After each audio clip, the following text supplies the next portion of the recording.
All right, we're going to probably embark on one of the most difficult lessons that we've got to learn as 8th grade students, and that's how to solve systems of equations algebraically. And we're going to start with trying to use elimination. It's the easier way to solve systems of equations when we can't graph them. We've got to do it algebraically. We've got to give an algebraic solution. What we're really trying to do is we're trying to find that one point at which our two lines intersect. But what we're trying to do is we're trying to find this point at which our lines intersect and share space, share a point. And so we're going to have some sort of x value, some sort of y value.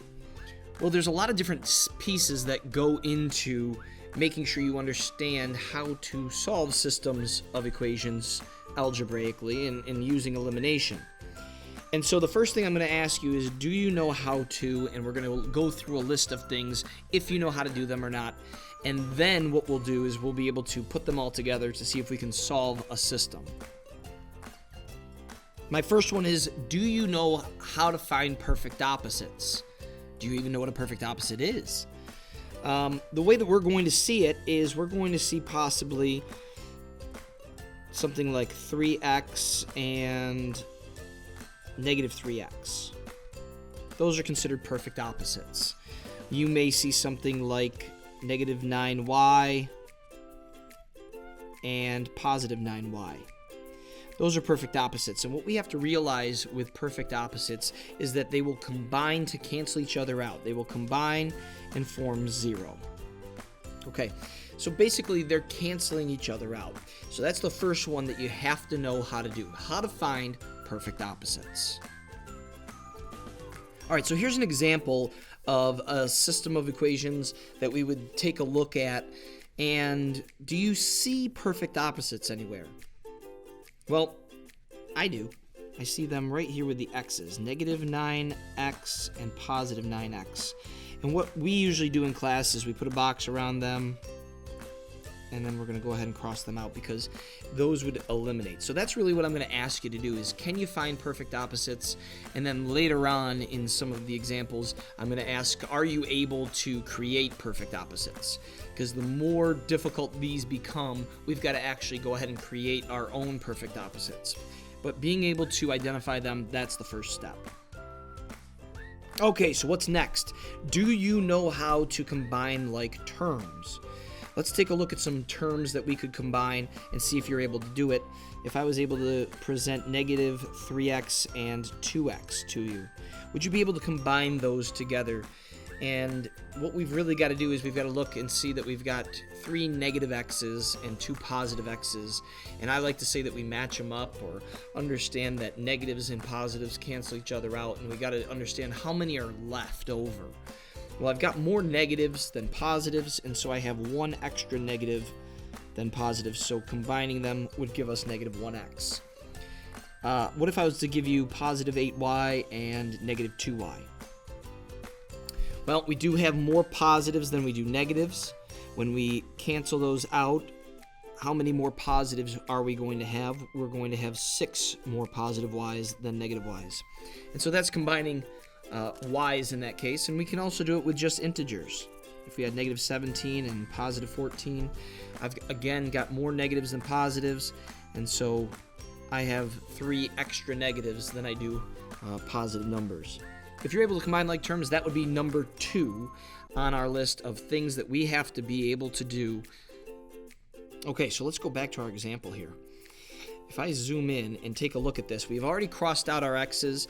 I've got to go ahead and I've got to combine like terms.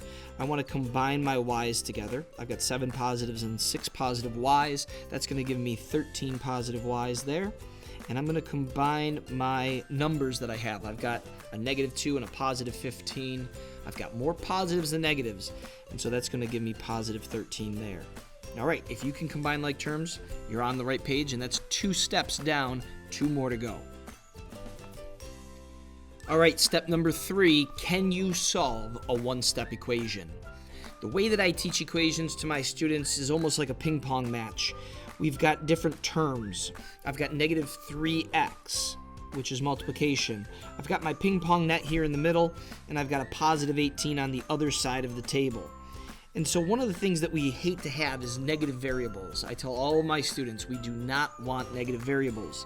So let's go ahead and hit that term over the net. And when we ping pong a term over the net, it changes to the opposite. So this was negative 3x, it now becomes positive 3x. Now our whole goal is to get the x's all by themselves on top of them being positive. Well, I've got them positive on the right side, but I have this positive 18 here. So let's go ahead and hit that ping pong ball or that term over the net. And now that's going to become the opposite of what it originally was, to negative 18. So now we're going to model what we have. I've got 18 negatives, and that 18 negatives is equal to 3 positive x's. If I'm going to model this correctly, I'm going to split my x's into 3 separate x's. Those x's are equal to 18 negatives, and those 18 negatives are going to now get split up evenly amongst the 3 x's. And so each x would be worth 6 negatives. And so we have our first piece of our point that we need, that x equals negative 6. Now, where does that go? Well, that's going to go all the way back up into our answer at the beginning. Where's that point at which these two lines, these original lines, intersect? Well, that answer would go up here as the x value if we were solving a system right now. So that's what you need to know, a one-step equation. Are you able to solve a one-step equation, yes or no? If you are, you've got step 3 down, on to step 4. And the last step. The last step is the most difficult. We've got to be able to substitute in a value that we already have found, and then we've got to be able to solve it, because what we're finding is the other value. When we have two value equations like x and y in an equation, we've got to be able to substitute in a number for one of them so that we can solve for that other letter, that other variable. So just like a coach would substitute a player into a game, we want to take one of these letters out of the equation and we want to substitute in a number. Well, I'm going to tell you right now that y is equal to 1 for this equation. So we're going to take our y value out of the game and we're substituting the number 1 into the game for it. And what this is going to allow us to do, if we rewrite this, we've got 3 times x plus 1 equals 7. Okay. I've got 3 terms, 2 on one side of the equation and 1 on the other. I'm going to ping pong some of these terms back and forth and try to solve for x now.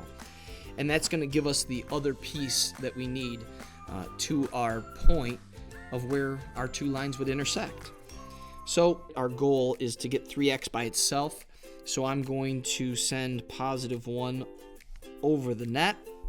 And when I do that, that becomes negative 1. It changes to the opposite.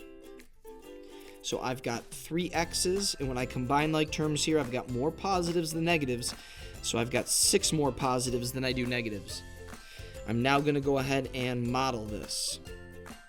I've got 3 x's, and those 3 x's are equal to the number 6. And if I split the number 6 up evenly amongst the x's, I'm going to be left with 2. So I get x equals 2. Substituting and solving is the last piece that you need to know. Alright, so this is all of the pieces. Take a look at one of my other videos on how to go ahead and solve one of these systems of equations algebraically. And if you can remember these 4 steps, you should have no problem finding this right here, the x value and y value, without having to graph a thing.